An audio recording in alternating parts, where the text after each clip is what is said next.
Hello and welcome to the Sunday Club. And you can see two fresh faces here with me today. I'm so delighted that Suhail and Abhijit are not here. And, so that we can actually, lend some gravitas to the program and really up the intellectual scale. So, oh gosh, see, this lend some always happens. gravitas to the program and really up the. Here we go. Sorry about that. And right, so there was a little feedback. I apologize, but I think this is going to be a show about apology or not apologizing. So really now, I don't know.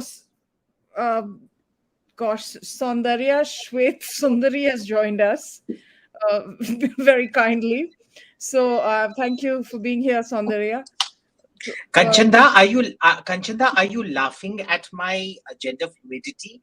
I'm feeling extremely bigotedly violated, and you're displaying your Bengali upper caste privilege.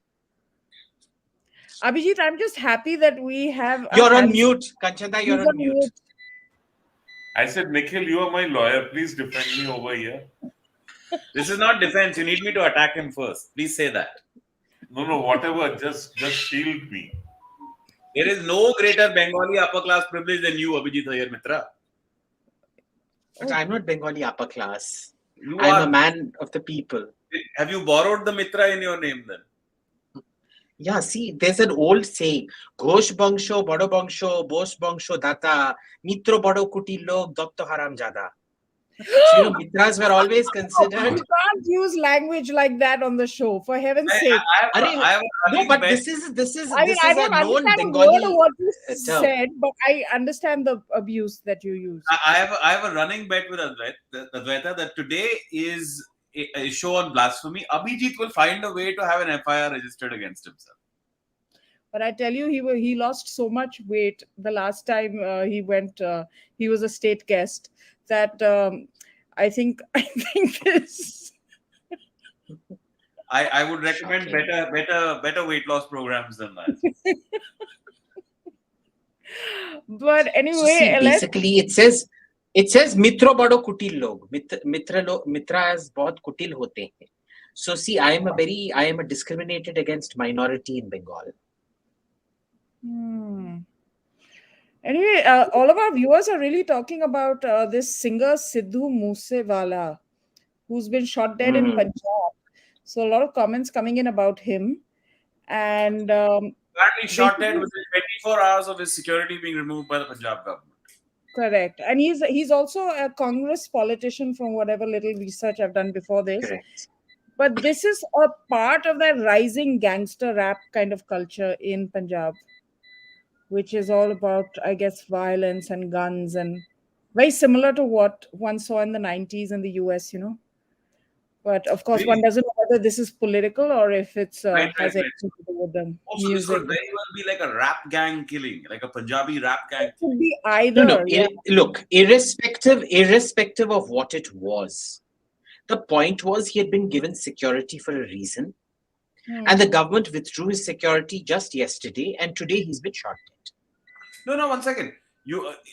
Any one of us as a private citizen might have some kind of threat upon us. We don't all get that same level of security, Yeah, but in this case, clearly there were reasons for him to get that security. Approach your local police station and say, my life is under threat. Please provide me whatever security you can. As opposed to X class or Y class or whatever class from the state. Yes, this is also a good point by one of our viewers, that why would you, if you're removing security also, why would you advertise it and publish it and make it public knowledge? Just remove it promptly, right? Because then this person becomes a sitting duck. Yeah. Well, scary times, frankly. That's a popular thing to do. When every time you withdraw security, you advertise it because there is applause. Because people at the popular level, people are thrilled that somebody has just got screwed. So we are a weird country. Yeah, and seems like a very brutal killing also, where But surprisingly, there were 2 other high-profile killings. I think some kabaddi player was shot dead. and then another sportsman was shot dead. So there are some targeted killings happening now. Yeah, yeah. Yeah. And this guy was only 28 or something, very young. Yeah, yeah, See, 28. this is a precursor to the kind of insurgency we're going to see, boss. This is a string of events that's been happening. You remember the rocket-propelled grenade that was fired at the police headquarters in Punjab, the Khalistani flag that was put up outside your state assembly, Advaita, Yeah, yeah, in the yeah. UK, as you like to call it. Yeah. Hmm. But I was reading up on him before the show started, and it seems his latest song was quite controversial, or the second to the last song, because he had Bhindre Wala on the video in the video, and was touted to be like a Khalistani sympathizer sort of song along those lines. So I think there's a lot of stuff going on here, and I think in the days to come, we'll figure out what it was, whether it was. Rap music, or whether it was politics or something else entirely. So anyway, tragic nonetheless. Young man, 28-year-old, very successful from whatever I've read so far.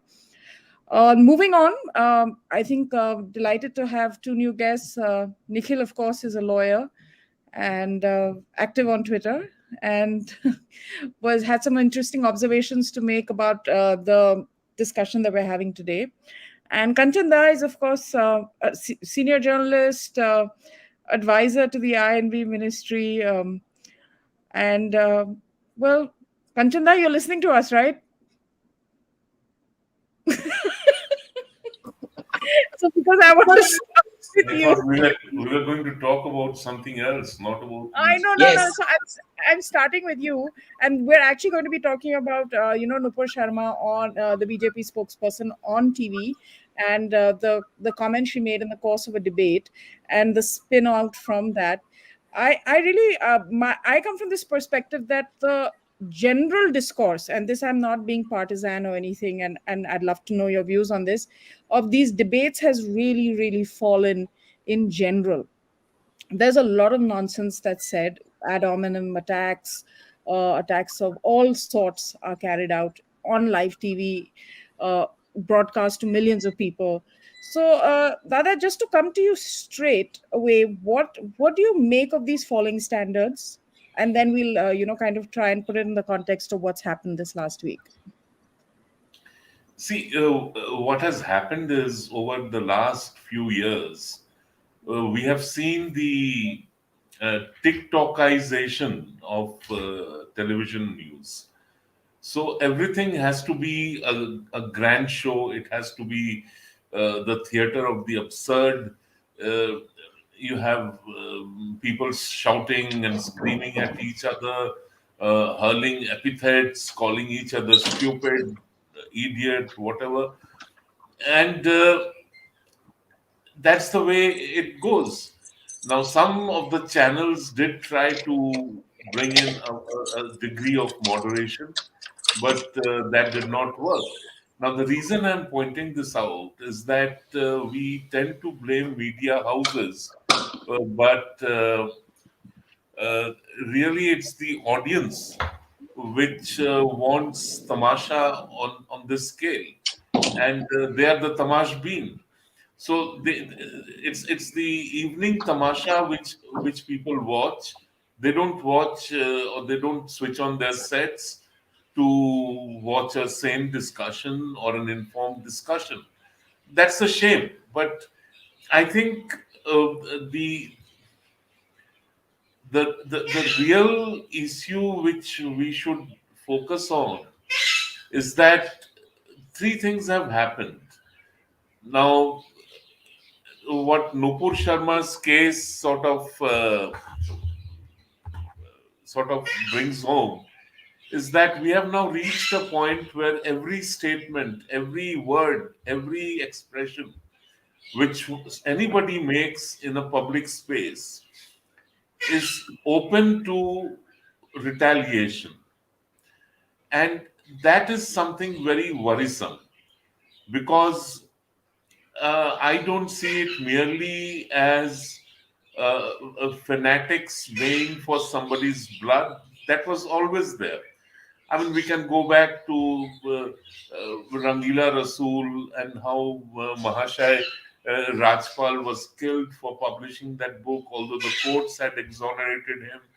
Uh, so, this bloodlust by itself is not something new. But what is new, and that has sort of come along with social media, is the hounding. So, a pack of rabid creatures is set upon you, and they hound you online, they hound you offline. Somehow they will get hold of your email, they will spam you with messages, they will get hold of your telephone number, and they will call you and abuse you, they will text you awful things. So all this is increasingly happening, and the kind of stuff which is said, it's not funny anymore. uh, I mean, off with somebody's head is the least bothersome, because while such things happen, the police can also prevent it. But what do we do in a situation where rape threats are given, where somebody is humiliated, somebody is attacked psychologically? And this is something which really should worry us, because what has been done is the response has been weaponized. And we can, as we discuss, we can come to the other aspects of it, and that really is what we should be talking. Television debates are what they are. I guess they won't change. At least they won't change anytime soon. And as I said, I don't blame media houses alone. It's the audience which sort of thrills at the idea of sitting in their drawing rooms and watching people go after each other's jugular. So that's the way it is. Nikhil, you of course have been following this closely. If you recall, a couple of weeks ago, there was the TMC MP Mahua Moitra, the journalist Saba Naqvi, who later deleted the tweet mocking the shivling. Economic Times also carried something. Lots and lots of worthies, well-known people were, being very dismissive of the shivling, and which is held in great reverence by lakhs and thousands of people. So there were people who were offended. There was a reaction on social media. There were, people who kind of condemned it. But when you compare it to what's happening with Nupur Sharma, which agree, I mean, for sure, like it must have caused offense. One can see why it would have also to a certain section of people, no doubt. But the kind of reaction that she's facing, the death threats, the rape threats, the bounties being announced the last time I checked, an FIR has been filed in Maharashtra. I think that will just be the first, frankly. There will be many more that will follow.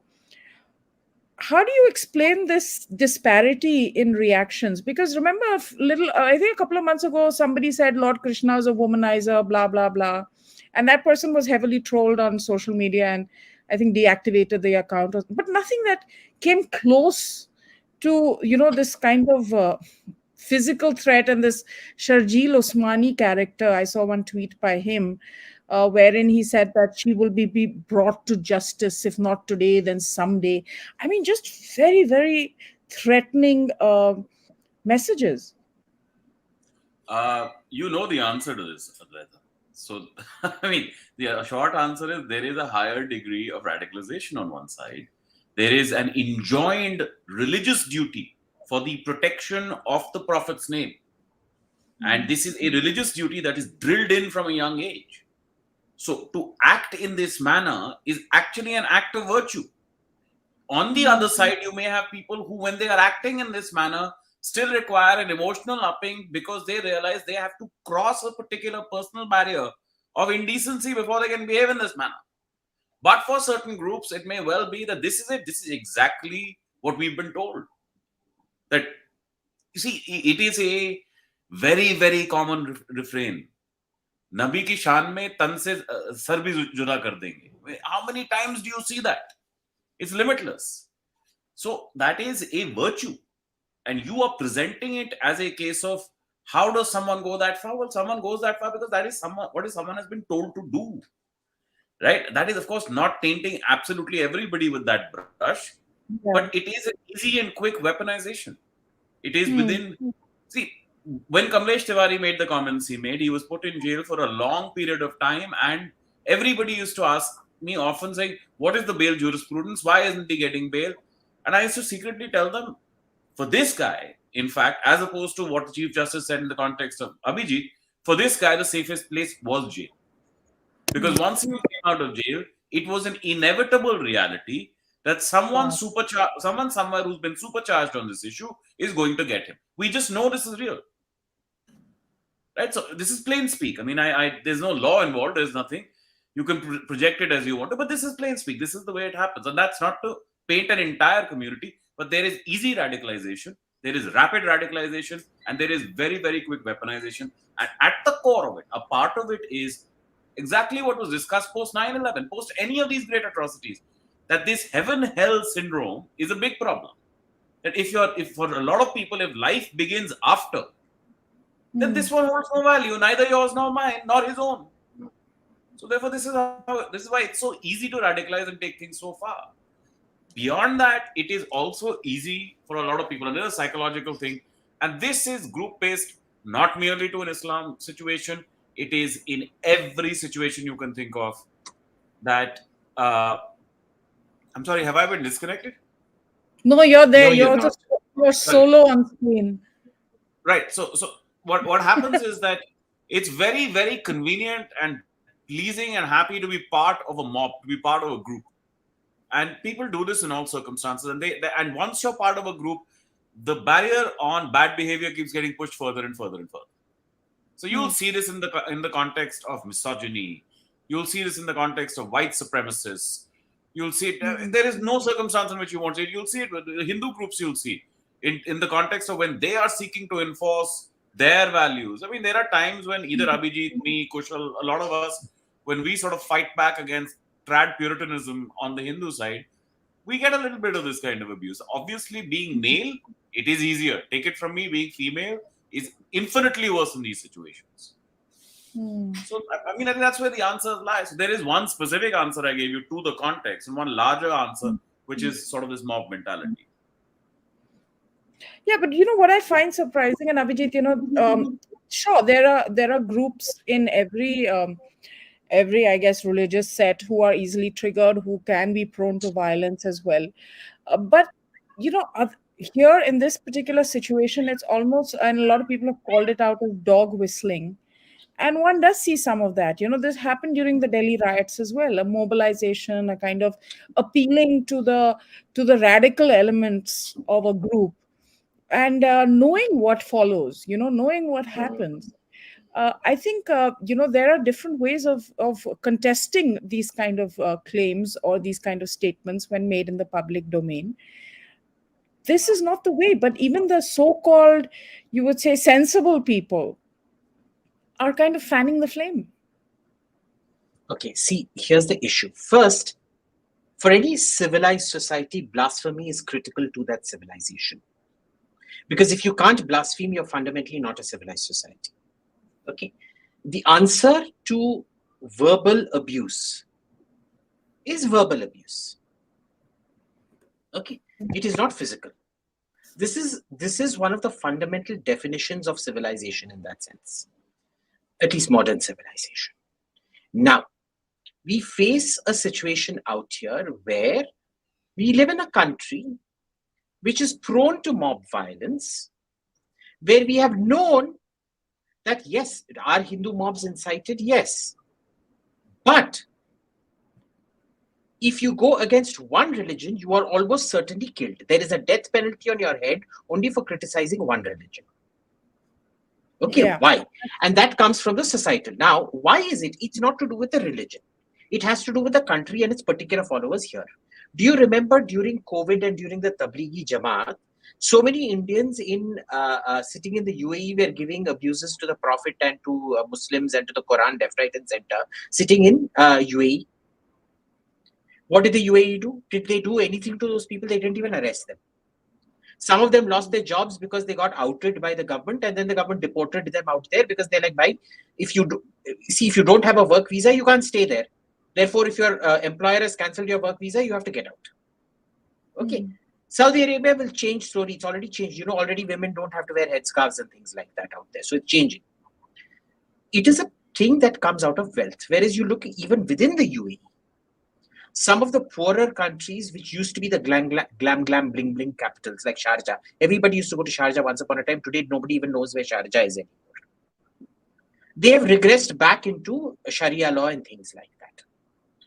Why? Because they're not as wealthy. They're not earning as much money as all their neighbors are now in different ways.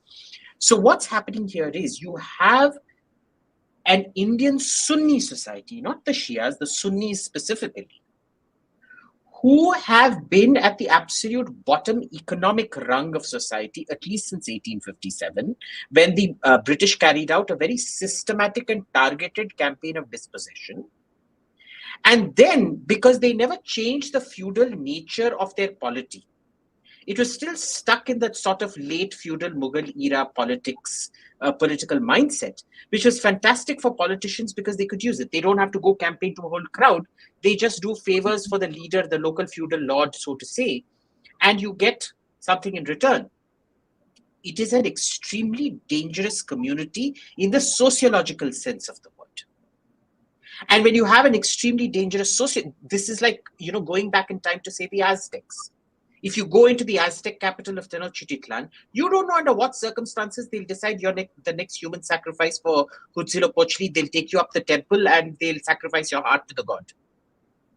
Okay, so it is not driven by the religious, but it is the sociological, where the religious is having a very significant impact on it.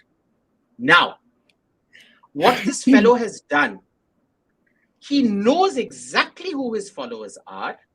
He knows what type of followers he gets. And he is basically instigated. He is waiting for something to happen to Nupur Sharma. Make no mistake that he does not know what he's doing. He knows exactly what he's doing, because what happened was a Pasmanda activist. So, even in Muslims out here, there is this Ashraf and the Pasmandas. The Ashraf they all claim to be descendants of this and that family or directly of the Prophet, and they came invading. Pasmandas are the local ones who are treated like dirt. So a local girl called Amna Begum Ansari, she called out this chap saying Zubair must have known very well that Muslim society hasn't evolved like other societies, and there are people who are literally believe to resort to violence for blasphemy instead of taking the legal route. Look at the things that even a Muslim is being called out here. I'm going to hold this up and then I'm going to read it out for you. Sheikh says to her, "You whore, after a society that has a Hindutva terrorist member of parliament, Sadhvi Pragya Thakur, she blew up people for your and favorite society, elected her to power, STFU." You all know what STFU means, but he starts by calling her a whore. Second, "Hey, Murtad Kafir, don't call yourself Muslim. Change your name, worship Shiva, black dick pig. Varaha, seventh avatar of Vishnu, cow, monkey, snake, Manasa, rat, elephant." This is the kind of garbage that a Muslim woman who isn't even defending blasphemy, she's simply saying, do not take the route of violence, take the route of legal action if there is something, is being abused by her own community. Yeah. Okay, now, what did Nupur Sharma say that isn't written in the Sahih Bukhari Hadith? And the Hadith is a critical part. It's essential religious practice for them. She literally quoted from it. So, first, I don't understand what the blasphemy was. This fellow has made it out to be hate speech. And some trash from the Quint has also decided it is hate speech. Editor, no less. This is the kind of garbage that become editor in this country. And they've all decided to they understand this. If anything happens to Nupur Sharma, these people are legally complicit in it. You know, AIM, you know, just to come back to your earlier argument, Paris, for example, is one of the most progressive, liberal cities in the world, the city of love, expression, fashion, art, literature, all of that. And yet you have a Charlie Hebdo that happens there. Yet Yes. you have a school teacher who is beheaded. So, I mean, this is very little to do with whether you're sitting in the Middle East or you're sitting in India or in Indonesia or Paris. Yes, but again, there is a social context to it. Remember what we are seeing in France specifically. See, there was a whole bunch of emigres that came in from North Africa, Muslim emigres from North Africa, who never made it. This is a sociological problem with a lot of Muslim countries where they just don't make it. So you look at other emigres to France, the Indians in France, the Vietnamese, they have a huge Vietnamese population which came after, that Indochina, after the colonization ended, who have made it very well. They've integrated completely into society. The Algerian Pied Noirs, the Jews and people who had intermixed who came back, they integrated. But there was a second, third wave of Algerian immigration who did not integrate, who were on the sidelines in the so-called banlieues, those ugly Corbusier designed localities of Paris. I mean, everything Corbusier designed. Yeah. Yes, everything Corbusier designs is ugly, but you can actually state that Corbusier designs exacerbate mental diseases. But in this particular case, grey, ugly buildings, full of immigrants, low employment, very low employment prospects, and therefore correspondingly high crime. You see the difference between how you're living and how other people are living who get along fine in society. Okay. And religion is your natural source of radicalization. Right. It is what it is. Now, the problem is all other religions have had their sort of reform moment. In India, I would say the reform moment is the Vedas. Because you see, it starts off with the Battle of the 10 Kings, Sudas and the Battle of the 10 Kings, where you're essentially fighting each other for not performing this Vedic sacrifices properly.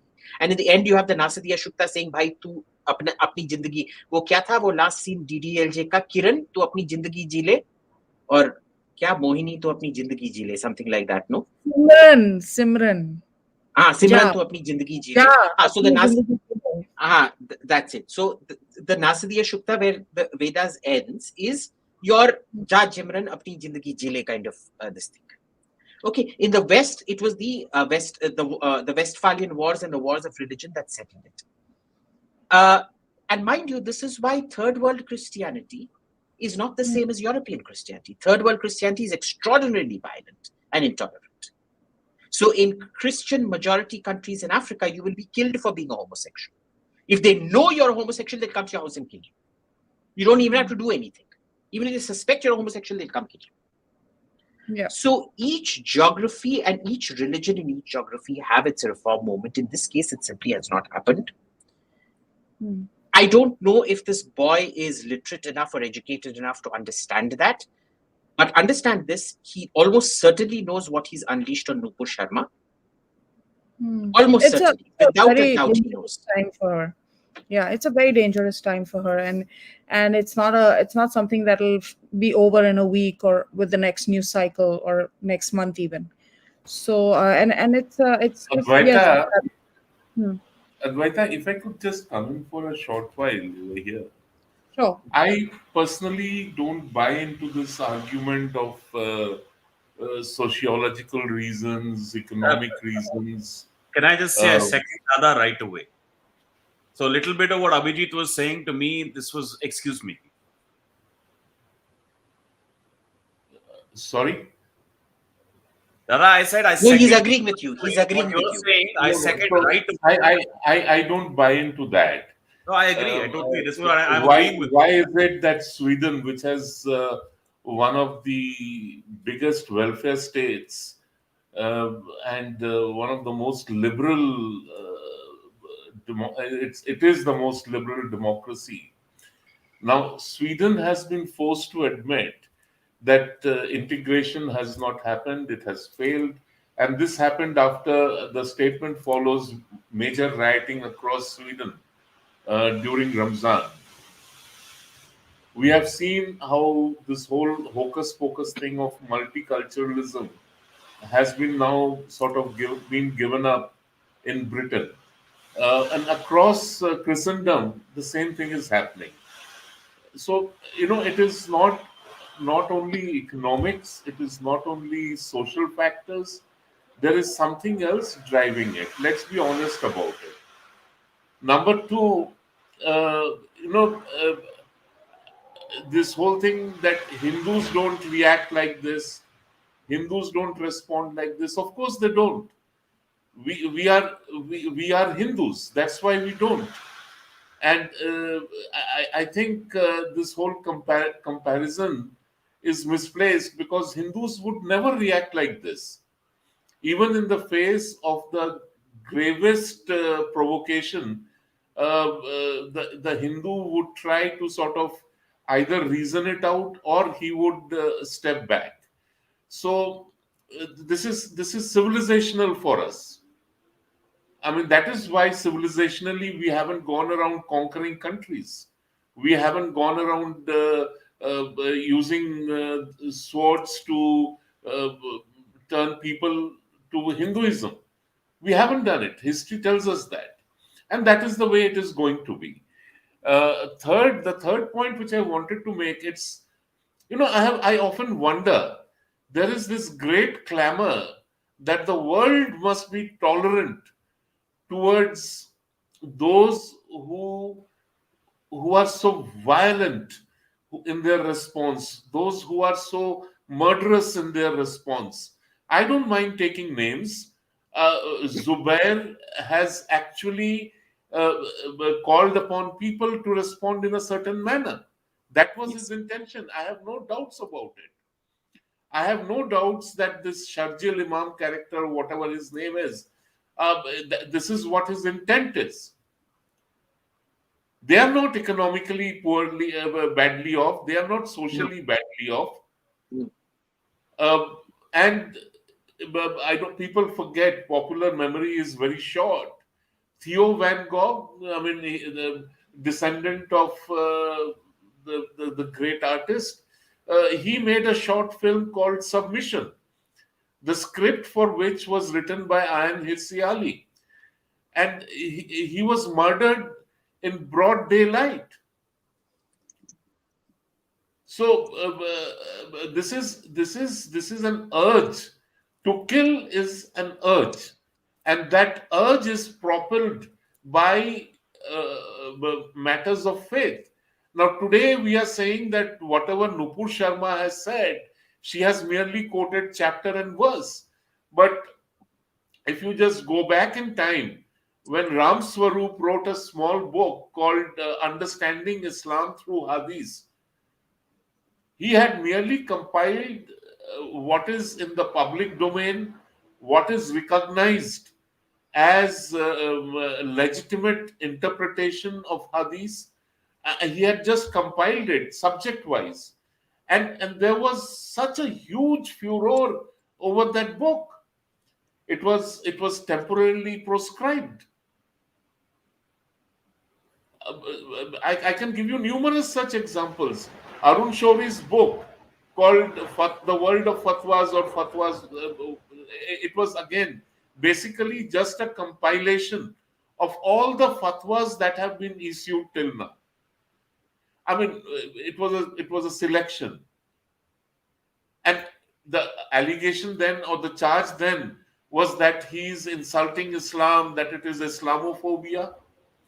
And gradually, what has happened is this whole idea of Islamophobia. It has become, it used to be said of Stalin that he would pin the badge of thief on any of his adversaries and have that man executed. So Islamophobia is also a badge. You can pin it on anybody and then call for that person's execution or punishment or something. Unfortunately, unfortunately, somehow some of us are charged about this idea of punishing those who insult our gods or our faith. This whole thing about blasphemy in Punjab, Sikhism, I mean, I'm not a scholar of theology, but the little Sikhism I know, I mean, it's about compassion. It's about of humanity. It's about forgiveness. It is about embracing. But today we have come to a situation where a man is killed inside the Golden Temple. A man is killed inside Darbar Sahib. I mean, to me, that was something which came as it was very saddening. That is this the way which we are headed? In another Gurdwara, a man who was deranged, a man who came looking for food, he was killed by saying that he is a blasphemer.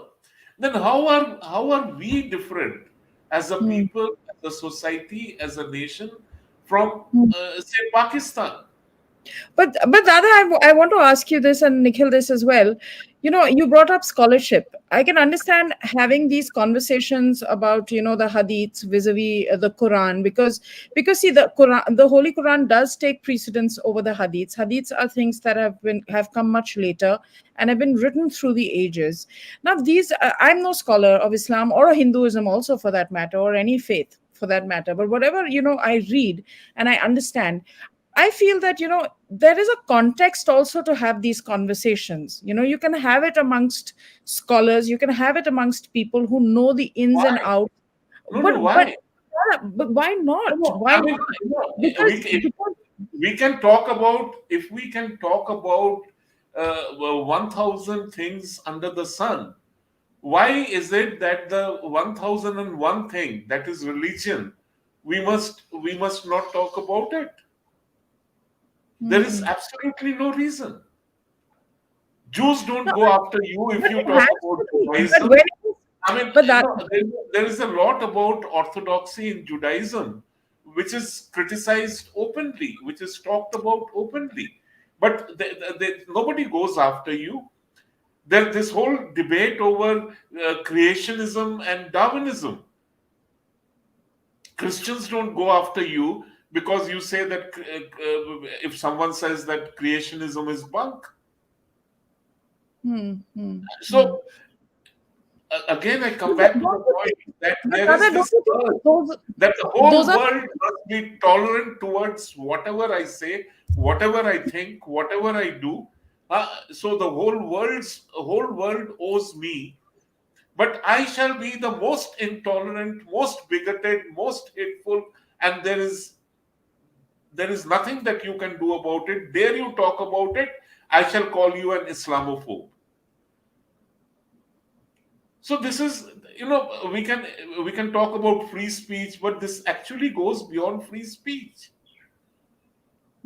If we are going to reduce religion to something which only the followers of that religion can talk about, that too they can talk about in certain circumstances, in certain situations, in certain context, and everybody else must shut up, that's something very wretched. Why should it be that way? but that is not what I'm suggesting is that we cannot but talk about it at all. In fact, I think one of the big criticisms of these particular hadiths is the fact that certain regimes, despotic regimes in the Muslim world, have used these as to justify lowering the age of women or girls really to be married. So it's not like it's not been misused, but I think that is really a far more legitimate criticism of it and and the fact that it exists than No, no, anything you else. think it is being misused. You think Of it is course. being misused. But people who are pushing for it, they don't think it is being misused. It is They the want proper use more. of weather. It is the proper For use of them, what we are that saying. is the right thing to do. So the whole thing about accepting a higher age of marriage, of letting the state decide the age of marriage, of letting science decide the age of marriage, they say, I mean, no, it must be my faith. And unfortunately, Nikhil is a lawyer, but there are umpteen judgments by the courts where they have said, yes, but since she is a Muslim, therefore the age of consent does not apply. I think that is shameful. I Cases don't of give a rape damn. that end I in don't give marriage. a damn if the courts are offended, but I think that this is shameful when the courts start interpreting something so fundamental as age of consent as subject to religious practice or religious faith. And now, Nikhil, just coming to you, we also come from a society, to take a leaf out of Abhijit Iyer-Mitra's argument earlier. Till about 2 generations ago, our grandparents, great grandparents were getting married, and I'm being the devil's advocate here. They were getting married at 11, 10, 12, ages that would be horrific to us right now. So how are we have to kind of navigate this situation, because these are all very closely held beliefs. We have to navigate it and come to some sort of understanding of how we can even engage on these matters. Right now what I see is that we are not even able to engage. There's a definitely a radicalization in the response, and it's been there forever. It's not recent. But on the other hand, the counter is also very kind of aggressive and and just as acrimonious, maybe not violent, but just as provocative. Well, that's the nature of debate and of disagreement. It will be acrimonious. Why not? Listen, why does reform happen? So, why does it go from our grandparents' age to today, where we move into much higher, much older ages of marriage, etc.? That's because even if it is a religiously sanctioned belief, or some third party is telling you it is a religiously sanctioned belief that marriage must occur at a particular age or a young age or whatever it is, eventually you are wise enough and you are given that space within your society to exercise that wisdom, that there is a value system attached to a later marital age, which is a better value system than the one that you're being propelled into. So that is how reform happens. And what you essentially human beings do is to say, right, so this is what we've been doing forever. Now we're going to do something different because the value system behind it now seems better. The outcomes are better. Women are more educated. They're having fewer children. We are building better structures and societies around whomever we have. Right? So this is how reform happens. Now, I think what Kanchan Gupta very eloquently described is there are structures and religious structures in societies that do not permit this re-evaluation of values. Right? Okay. We discard a lot of Hinduism as we go along. We may defend many aspects of it, and really where the battle lies, we defend the borderline identitarian aspects of it. We do not necessarily defend the doctrinal aspects of it, which is why, for example, you have what they call the Raitas and the Trads. The Raitas are a much bigger community, Trads are a smaller community. Trads want something almost Vedic to happen. What's the difference between the Raitas and the Trad? As I've understood it, the Trads would literally want a Vedic enforcement. No, but the Vedic time was actually the golden age. At least the beginning. They were very sorted in what they were thinking. For them, it's caste. It's caste. Caste is the main precursor. Right? That's all you people, have you heard of a girl called Fulmoni? Advaita, have you heard of someone called Fulmoni? No. See, and this story goes back to 1890. I mean, don't laugh. I mean, I am an old man, so my stories are also old. This is from your teenage years, then. So, in 1890, a girl called Fulmoni, she died, 11-year-old girl. she died of excessive bleeding uh, the Before morning marriage. after her nuptial night. Hmm. So in Calcutta, in those days, in 1890, and she was not some from a famous family or whatever. But the fact that an 11-year-old girl child dies of excessive bleeding because I mean, sex was forced on her nuptial night, that created such a furor. Uh, of course, Nikhil's friends, the trads, were quite supportive of the idea that no, so what, big deal? If a girl dies, she dies. But ultimately, that led to fixing or raising the age of marriage. Arguably, it was not some quantum leap, but from 1890 to 2022, we have seen a gradual incremental increase in the age of marriage. And now government is talking about fixing it at 21. And there are reasons, there are scientific reasons for it. It's not only social or cultural. But guess where the resistance is coming from? Now we must raise some very hard questions. There is this there is this thing called the All India Muslim Personal Law Board. Now they have very cleverly devised a name which makes it sound as if it is some official body or quasi-official body or a government-sanctioned body. It is not. They have no authority. It is just an NGO. Or in those days, I don't think NGO registrations existed. Probably it was registered as an association. Now, what is the origin of the All India Muslim Personal Law Board? Mrs. Indira Gandhi wanted to bring in a law, a uniform law on adoption that would allow people across faith to adopt a child. Now, adoption is allowed, it was allowed under Hindu personal law. Successively, again, Nikhil can explain this better. Various court rulings and judgments, they have further sharpened the law on adoption, guardianship, etc., etc. But when it comes to Muslims, they cannot adopt. They cannot adopt because their faith prohibits adoption. But there are many Muslims who would like to adopt a child.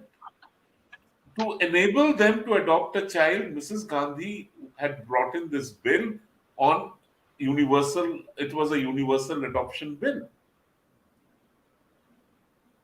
There was such a protest, a violent protest, even before the bill could be introduced and debated. There were riots across the country.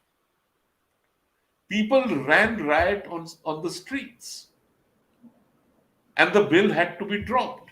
Now, out of that violence was born the All India Muslim Personal Law Board, a gaggle of mullahs and imams, who since then have sort of arrogated to themselves the right to decide what shall be the interpretation of Islam, what shall be the way of life of Muslims, etc., etc.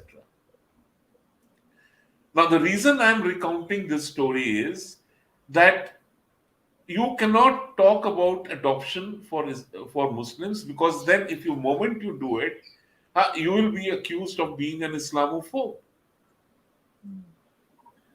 And we can go on and on and on. There are several such instances.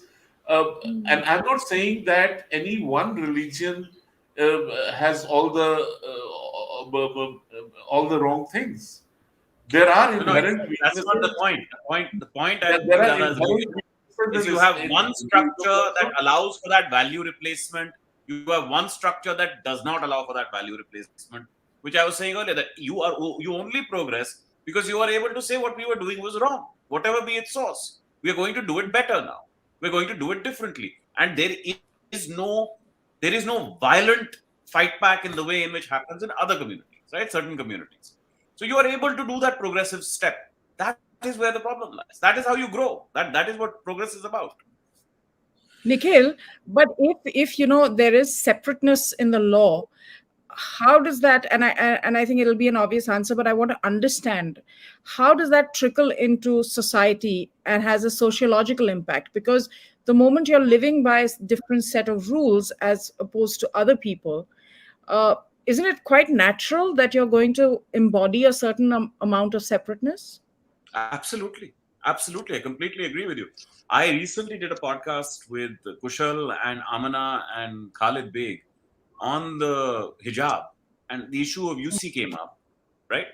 And it was exactly this, that this idea of essential religious practice, all this rubbish has to come because you are enforcing ecclesiastical law through secular law. So the examples Dada was speaking about, there are cases of statutory rape where if the Muslim boy, if the perpetrator is Muslim and the girl is Muslim, and the boy says, I'm willing to marry her, the court said this is a valid Quranic marriage. So it can't be statutory rape. Anybody else would be in the locker. Right?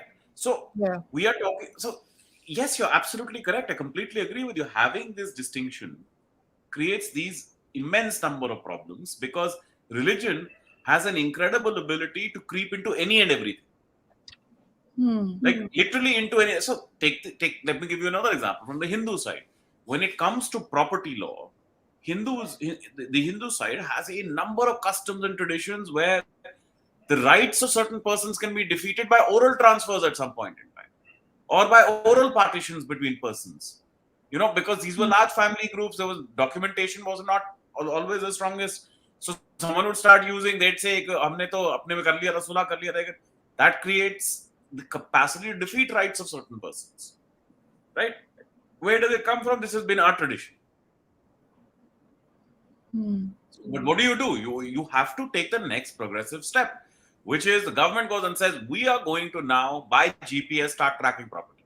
Start tagging them, GPS tagging them, and marking owners. And now onwards, your transfer will only be by a registered sale deed. Because A, the government loses out on funds. They don't get their taxes on a transfer. And B, our courts get clogged up with all the mess that you're creating. I'm just giving an example of how quickly you can move things forward, right?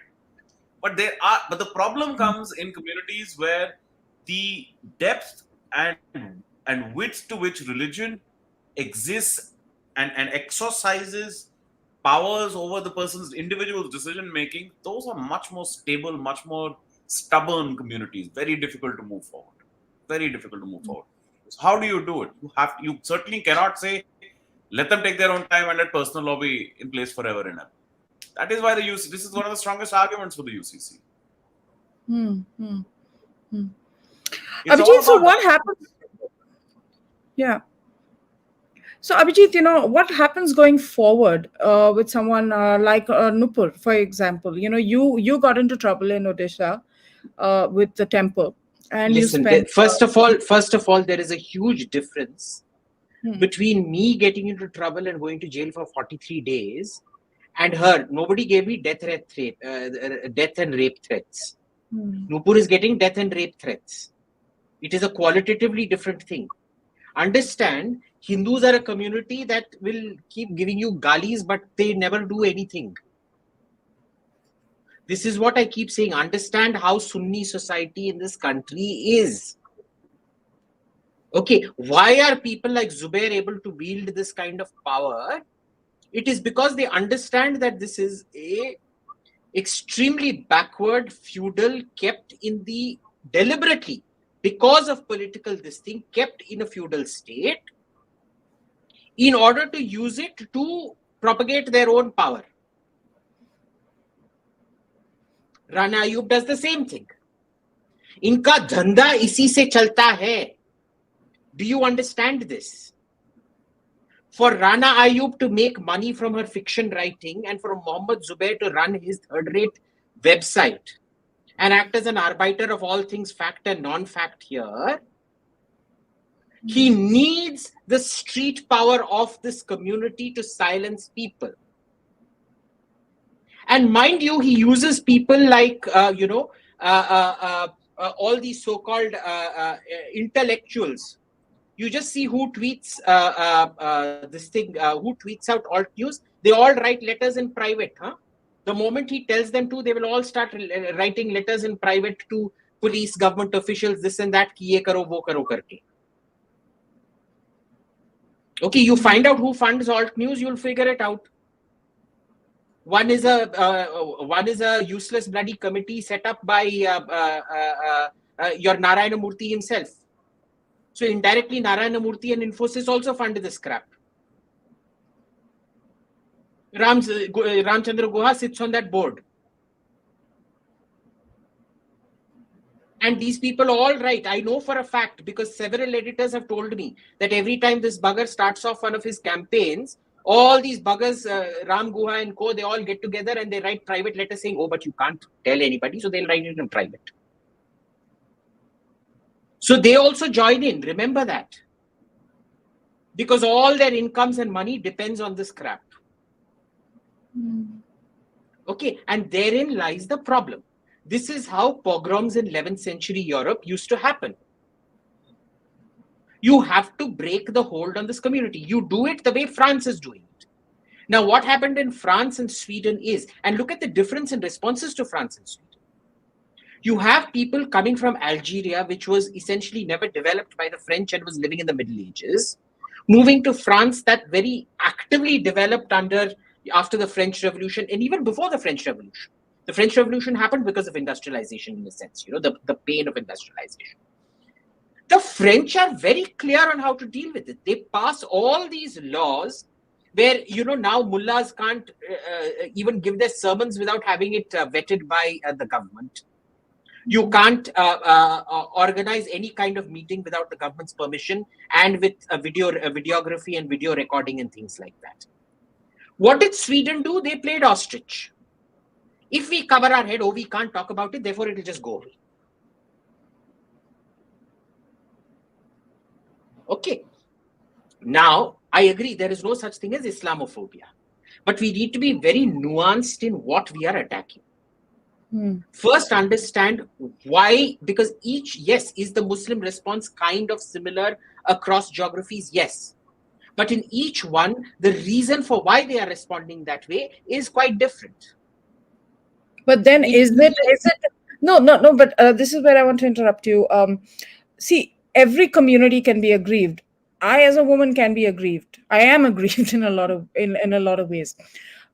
But how I react or respond to it is really up to me, right? Exactly. Now, why is it that Muslim youth are able to come together and express it? Who tells them this? Are they all on Twitter going around looking at Mohammed Zubair saying, "Arey bhai, isne bola hai karo"? No. He is the trigger which is essentially exploiting a radicalizing congregation, a mullah or a madrasa or something somewhere, or online material somewhere. So yes, your individual choice plays into it. But your friends are your ecosystem of radicalization. Remember that. France has gone to a great extent to stop those congregations from happening. The first sign of trouble and you're going to be thrown in jail. Anything that doesn't agree with the principles of the French state, you will either get deported or you will spend a very, very long time in jail. Okay, they're very clear about this. Sweden is not. So they may have said no multiculturalism and all of that, and this is a socialist government. They depend on these people to come in and vote. Why did they get these people in? Because they want them to become Swedes and permanently. This is what Trudeau is also doing in Canada. What the Democrats are doing in America. You get in incompatible populations that are constant victims. for whatever reason. I mean, fine, you don't want to talk about this, but let's talk about, Mexican gun violence in Or what southern about US. Dada's here? The same thing is happening in West Bengal also, no? One second, That- I haven't finished yet. 1 second. So Sweden reacts differently. France reacts differently to the problem. I am still waiting for when India will ever react to this problem. Are you going to do what France did? तुम्हारे में तो हिम्मत नहीं है. तुम बोलोगे भाई 2024 का इलेक्शन जीतना है. You can stop what is going to happen to Nupur. Nupur has a target painted on her head. What is going to happen to her is almost as certain as what was going to happen to Kamlesh Tiwari now. Yeah. Make no mistake about this. And if anything happens to her, remember there is a crime of commission and there is a crime of omission. Except in India, omission is not counted as a crime. It is counted as an error. Right, Nikhil? Sorry, can you repeat that last bit? In India, I said, if anything happens to Nupur Sharma, there are two crimes. The crime of commission and the crime of omission. Commission by Mohammed Zubair, omission by the government of India. Unfortunately, in India, omission is not counted as a crime. It is counted as an error of omission. It is not counted as a crime of omission. Let me be more specific to all of this then. I am actually not, I haven't followed these tweets to the detail to which it looks like Abhijit and Kanchan have. I haven't seen the Mohammed Zubair tweets and so on and so forth. But I know recently something similar was raised against him in an FIR that he deliberately provoked and invoked his followers to do certain acts of abuse, right? Oh. And I believe that FIR was either quashed or he immediately got bail. In that, the court saying a reasonable offense is not being made out, right? So it is one thing for you and I and all of us here to say there is a nexus between his tweeting something and what emerges thereafter, and a difference between that standard being met for the purposes of a court. Forget the purposes of proof in a court, purposes of prima facie proof in a court, which would mean that it is sufficient to amount to incitement by him, right? So therefore, it's very important that when he says this is a crime of omission, that omission is to investigative capacity to this specific extent first. That you must have the investigative capacity to establish this link first and foremost. Because if these links, if this is a repeat cycle, as they say, this person in particular has done this repeatedly, then you have to find a case in which you have to eventually pin it down. Yeah. Right? And if you fail to pin it down, then he's free again. He's going to do it again in the same way. All But over. tell me something. Just quickly, just one quick intervention. Just very quickly, because I lose the train of thought. Very quickly. See, just to add to what Nikhil said, it's very clear that you understand that the predominance of societal violence for blasphemy is by Muslims in this country. If Zubair is saying he does not know that, that is हैरानी की बात है. He has been told that on Twitter and he is absolving himself of any consequences on Twitter. But that will not. Nikhil, but my point is he's been put on notice. No, he has shared something. One minute, Dada. He has shared something that is in the public domain. It was on TV, for heaven's sake. No, he has done something very clever. He has done something very clever. He is the one that instigated it as blasphemy. She quoted from the hadith. He is saying it is blasphemy. Maro kafir ko. You see, the plot is far more devious than we are making it out to be. First, you create this whole hawa that India is on the verge of a civil war. You know what? No, he's right. Muslim genocide. This Muslim genocide narrative has been going on for 6 months. This is a narrative which has been created over a period of time And it has been done in such an insidious manner that you even have the Jewish Holocaust Museum in New York, or wherever. They have put up a piece over there how India is on the verge of a Muslim genocide. Really? Oh, yes, and it's outrageous. I mean, now look at it this way. Uh, if you take Kamlesh Tiwari's ISIS style execution, this whole narrative building begins around the same time too.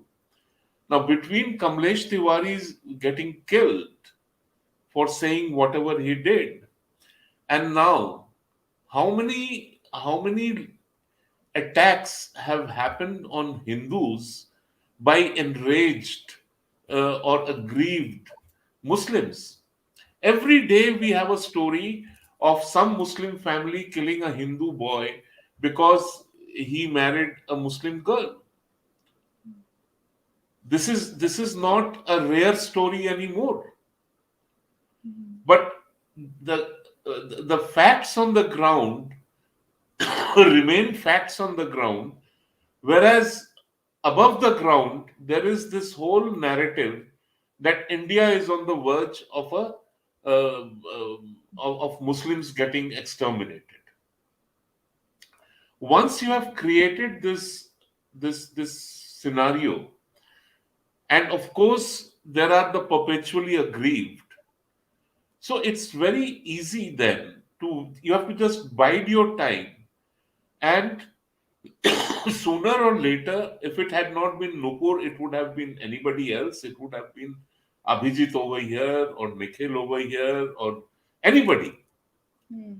And they would have just targeted that person. The whole idea is to keep on provoking. You think this whole thing of slandering Hinduism, of slandering Hindu faith, of slandering Hindu gods, it was just something very spontaneous. It wasn't.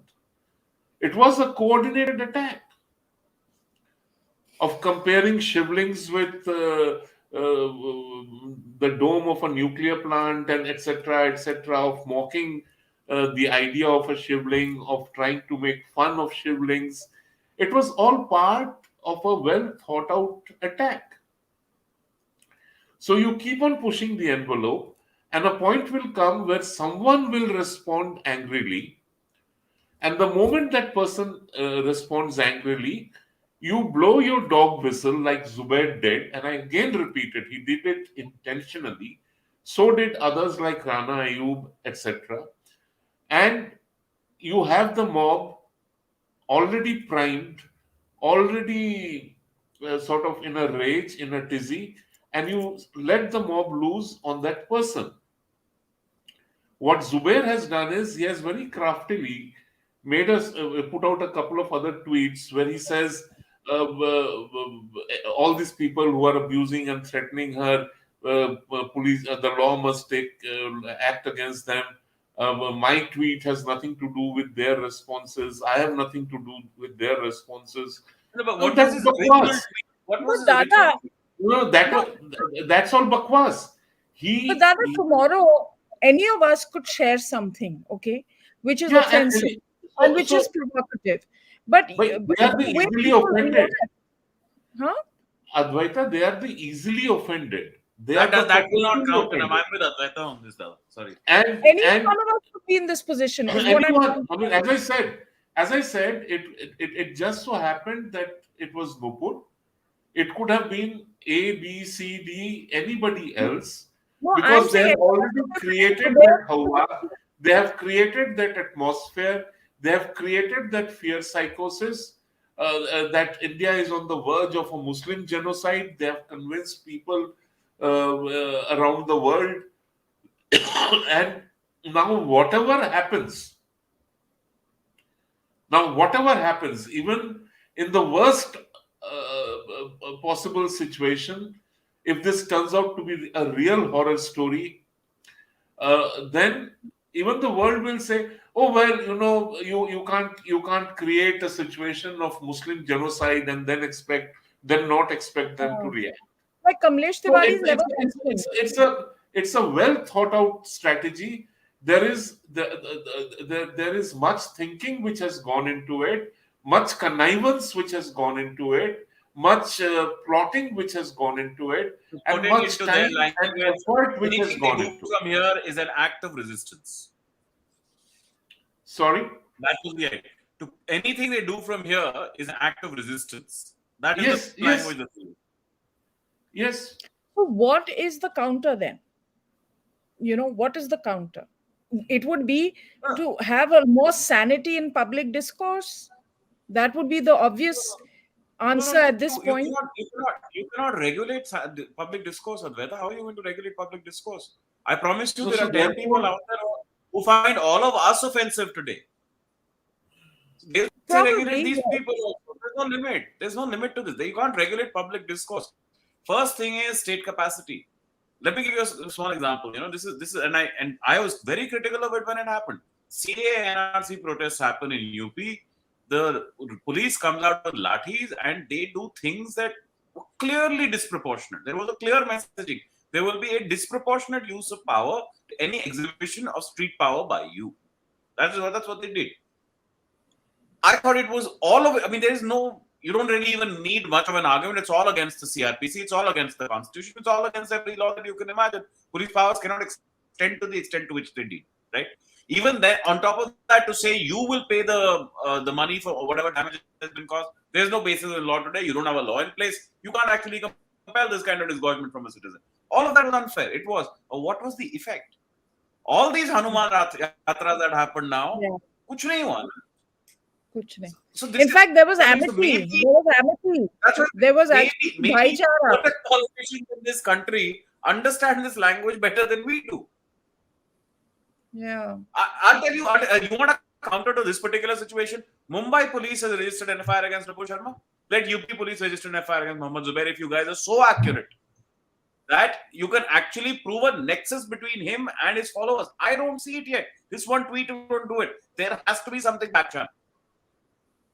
A WhatsApp message here. Please be very careful, mindful of, for example, 2 sedition trials or UAPA trials that have been going on, at least at the bail stage, not trials, bail hearings that have been going on for so long. Sharjeel Imam and Umar Khalid. Be very mindful of the way courts are regarding their statements. Their statements had an incitement element. Right? Whereas Advaita very correctly pointing out, Dada, that if he has only shared and at most he says this is blasphemy, what can you do? You cannot call that a necessary nexus between the next person's action, and he very quickly puts the disclaimer out. I It's don't very think he difficult. said blasphemy. No. Understand. There is. No, but There that is. is the Listen. point which There I'm is. making. I They are smart. They are smart. have any show any adult over 18 who claims he does not know what the accusation of blasphemy brings about. You have to be declared a mental retard. I mean, I want to know what was the original tweet. What did he Yeah, say? I don't know if blasphemy was mentioned. I thought I saw hate speech or something to that effect. Maybe my producer can pull that tweet up. I'm not. I don't think that's what was said. No, he didn't understand. Again, these are word games. He understands exactly the game that is being played. Encourage hate mongers to spill about others, to speak ill. What did she speak ill? What is the definition of blasphemy? Again, let's Google this. Blasphemy meaning. No need to Google. That's all right. Dictionary. No. It's very important. An action or offense of speaking sacrilegiously about God or sacred things, profane talk. He has defined blasphemy in his tweet. Where has he used the word blasphemy? He's not That doesn't used matter. it. He's defined blasphemy as it's defined in the dictionary. No, he's saying speak ill about other religions. No. I'm sorry, but that is exactly what he's saying. Primetime debates in India have become a platform to encourage. Where there might be a red flag. To encourage. I'll tell you where there might be a red flag. Encourage hate mongers to speak ill about other religions. rabid communal hate monger and a BJP spokesperson to speak rubbish which can incite riots. That Yeah, rabid communal No, hate no, no. monger. Look at this the is the first part. problematic. Look at I've the read first the part. first part. I've read the first part. Speak ill about religion. What is blasphemy? Blasphemy is speaking ill of religion, no? No, not necessarily. No, Yeah. no. And he's No, other yeah. religions, plural. Yeah, that doesn't matter. We know what he's talking about. Abhijit, this He is is slicing. creating. No. He is creating. He is deliberately. He knows how to play with words. He is deliberately creating. He knows I will exactly take you the at face consequences of value his on that, words. Abhijit. I have no problems. I'll take you at face value. This will not meet a legal standard. Yeah, This tweet yeah. will not meet. That's the But I fact. take you at face value. I know you understand the dynamic very well. I don't think this tweet will meet a legal standard. So there must But be something Nikhil, more. Are you but communicating Nikhil, side channel? Are you doing other things? But Nikhil, that is where the deceit, that is where the duplicity, that is where the deviousness comes in. You see, and this sort of also negates Abhijit's theory that it's all about economics and sociology. I didn't and say education economics. I and said charity or sociology. That's whatever. different. So these are very smart people. They have been trained well. They have trained themselves well. They pick and choose their words very carefully. So they say stuff which probably you are right. You are the lawyer, that this will not stand up to scrutiny in law. But nonetheless, it serves the purpose for which it was intended. Because make no mistake, I mean, people who have been rushing to threaten Nupur with death and whatever else, they are not the kind who actually sit in and watch Times Now. So this was highlighted for them. This was flagged for them. That's a very good point. Their attention was drawn to it. Point. But I'll say one And thing on this, Dara, how, just one thing. how it always works. This is Now the look at, let me again go back in time. Let me again go back in time. The publisher of Rangila Rasool, Mahashay Rajpal, he was, the elite educated Muslims of Lahore, they filed a case against him. And he was prosecuted. And then the courts found nothing wrong with whatever he had done. He was exonerated and acquitted. When he comes out after his acquittal, he starts receiving death threats. Now, those death threats and those thing of Sartan se juda and etc., all that did not come from the elite of Lahore or the Muslim elite of Lahore or Punjab. Those threats came from the riffraff. And finally, he gets killed. He is murdered. Not by an educated elite, but by a carpenter. Now, so you have to understand, and I'm sorry if the law does not recognize this, the law is an act. So as far as I am concerned, I'm just reminded of David Copperfield. That if the law does not recognize the reality, the truth, the actuality, then the law is an ass. This so is you can interesting. really say that illegally, lawfully, nothing wrong, no crime has been committed.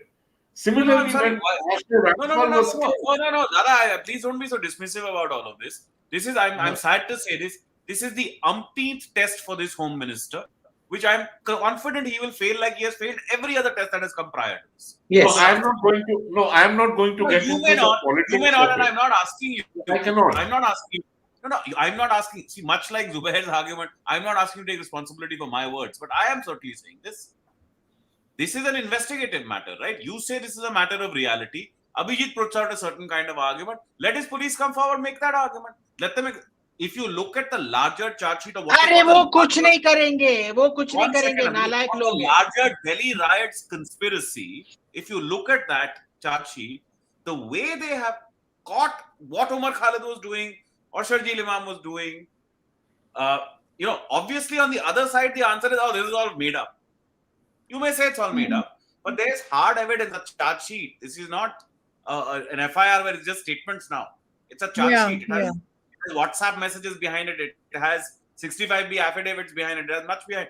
And it is this intricacy of dog whistling, as Dada was pointing out, it's been captured.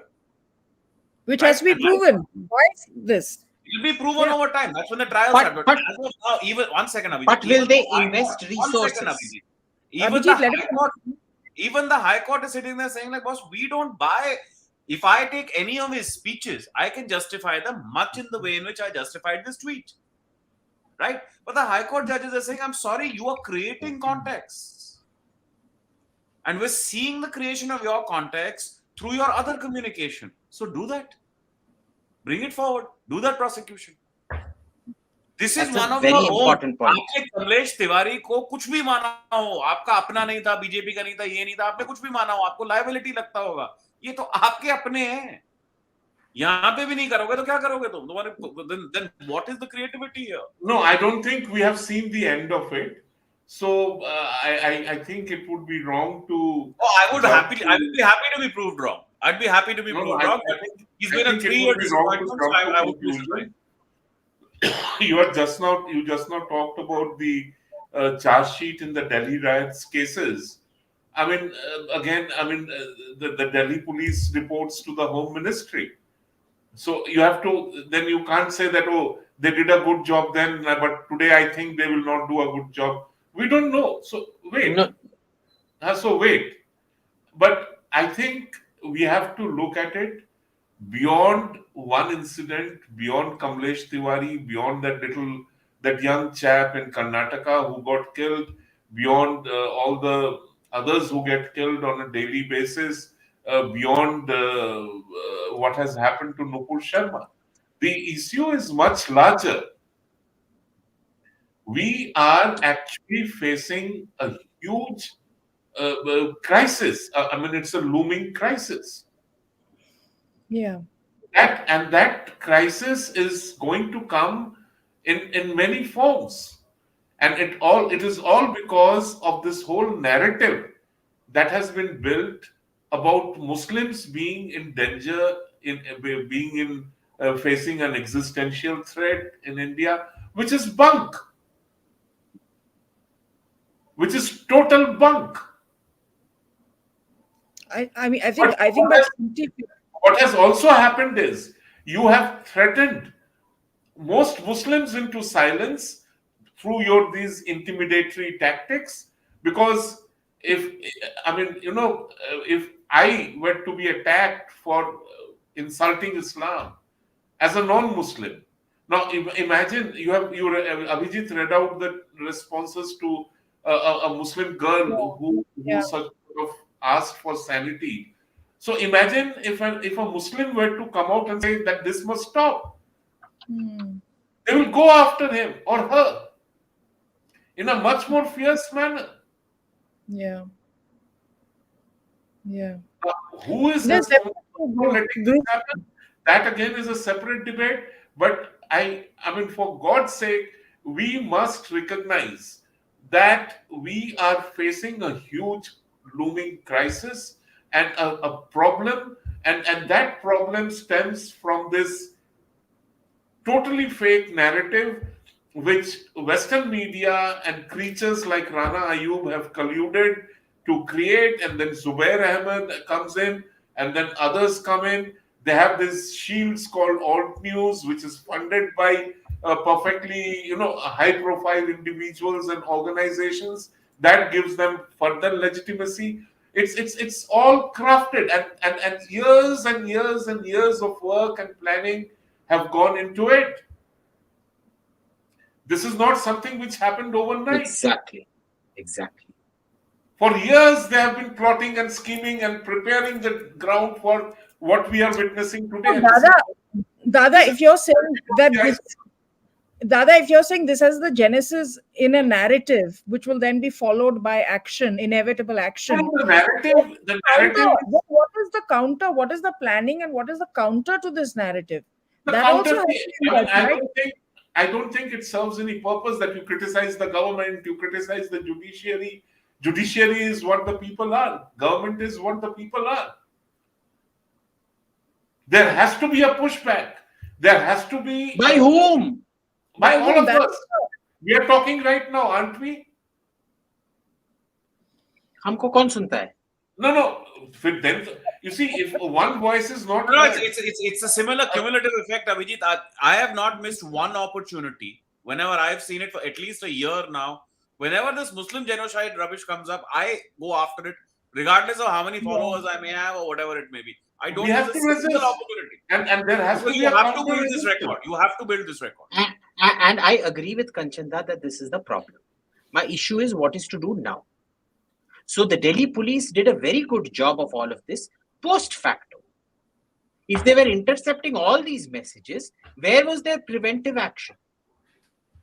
No, they weren't intercepting, Abhijit. These are investigative. Okay. Second, Yeah. investigative. Second, will they, okay, I stand corrected on that. Will they devote investigative resources now to It's a rare this? day. Will they? एक बंदी के लिए ये investigative resources लगाएंगे या नहीं? I'm totally with you on this. This has to be done. They have to show if what you are projecting is correct, right?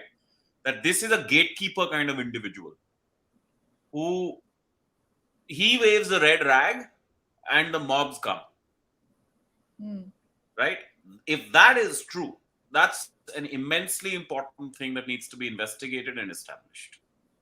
And again, I say this again because in another case, I'm just speaking of memory because I didn't actually prepare for this podcast. Similar allegations were raised against him and completely debunked in court. And it has to be done, but it has to be done to a standard. It has to be done well. And it will never be done. And I'll tell you why. Because after Rahul Gandhi and Rana Ayub, Alt News is the third biggest vote getter for the BJP. You read one page of Alt News and you could be a bloody beef-eating secular like I am, you will end up voting for Narendra Modi. इनको पढ़कर ही मैं मेरा हिंदुत्ववादी और ये No, I'm sorry, I don't think we should trivialize this. No, I'm sorry, but it's the truth.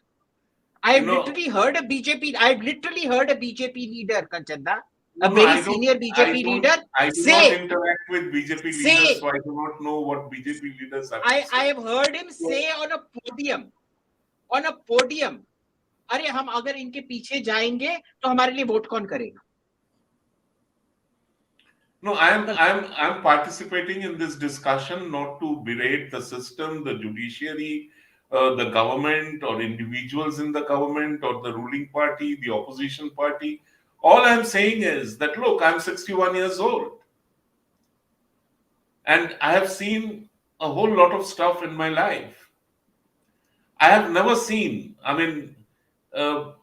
even during the turbulent 1990s, I have never seen a situation where people were chased and hounded and intimidated and killed for something which they said or which they put out in the public space. And today, if we are seeing it, we should all be worried. And I don't know how many people actually watch this show, but all of you who are watching it, each one of you should be worried. You should be worried because we are gradually entering a zone from which coming out is extremely difficult, if not impossible. Yeah. Every such act of intimidation, every such act of hounding, every such act of dog whistling has to be countered and by all of us, me included. It has to be resisted by all of us, me included. And the resistance does not mean that you indulge in counter abuse.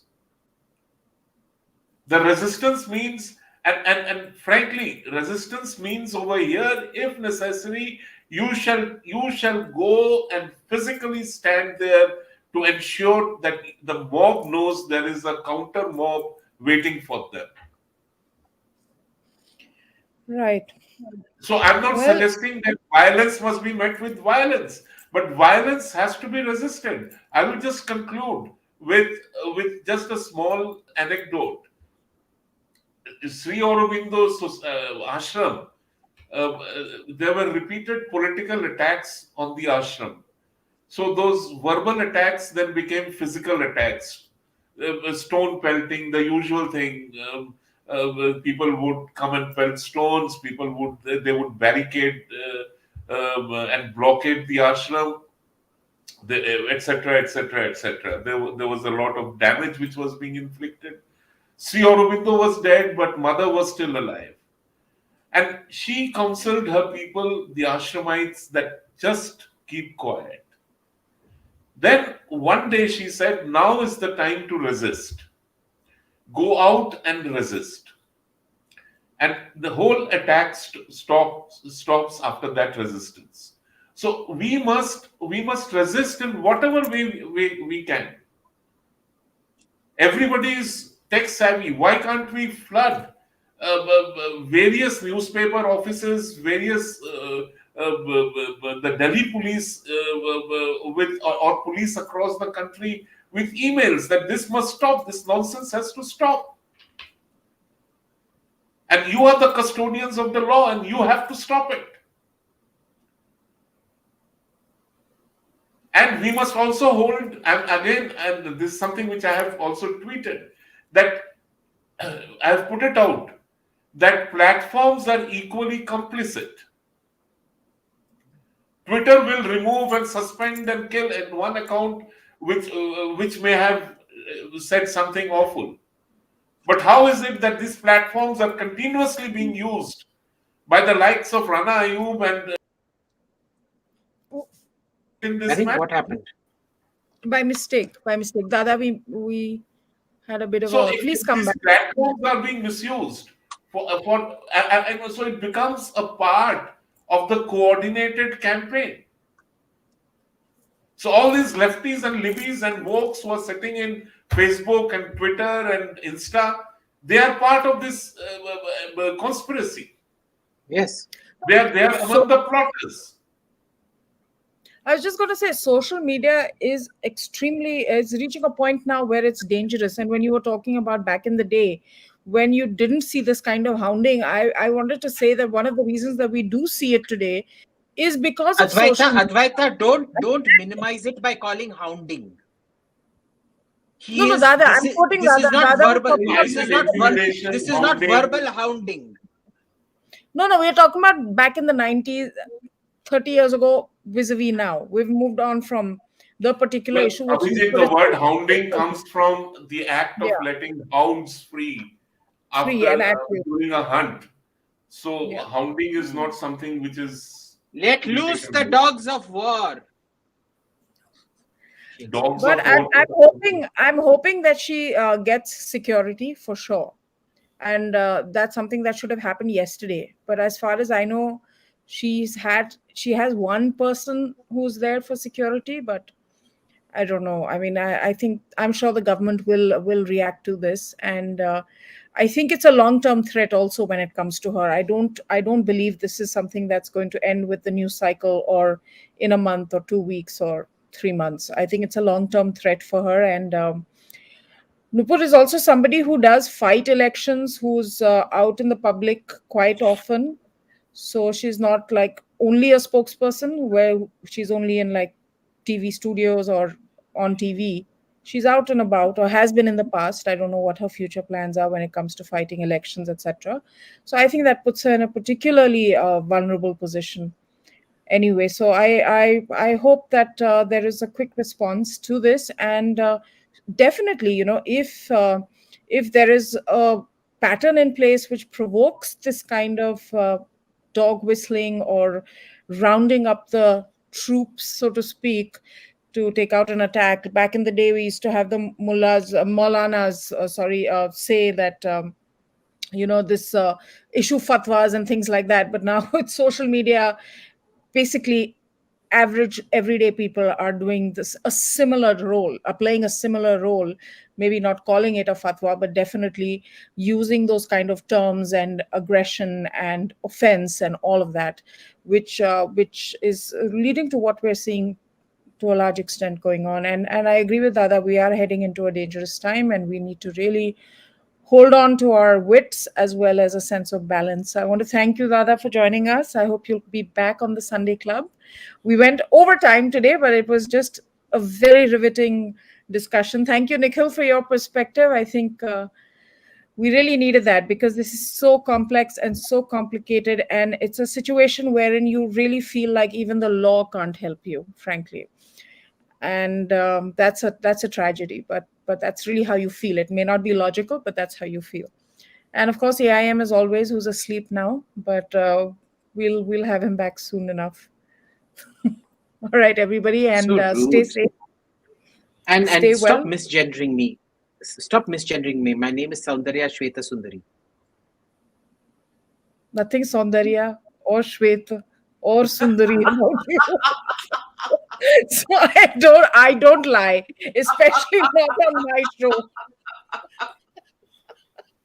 Is that why you blocked Charvaka podcast Kushal Mehra? You know You something? blocked him for Mahua, stating the truth. Mahua Moitra did this on Times Now, I remember, to Arnab. So I Yeah, think she did. you've Yeah, she obviously did. obviously. So next Obviously up, Mitra Rajya Sabha. Moitra, I don't know. Mitra Moitra, she's not Rajya Sabha. She won an election. Oh, I All can't right. do election and all. बहुत काम है उसमें. But thank you, everybody.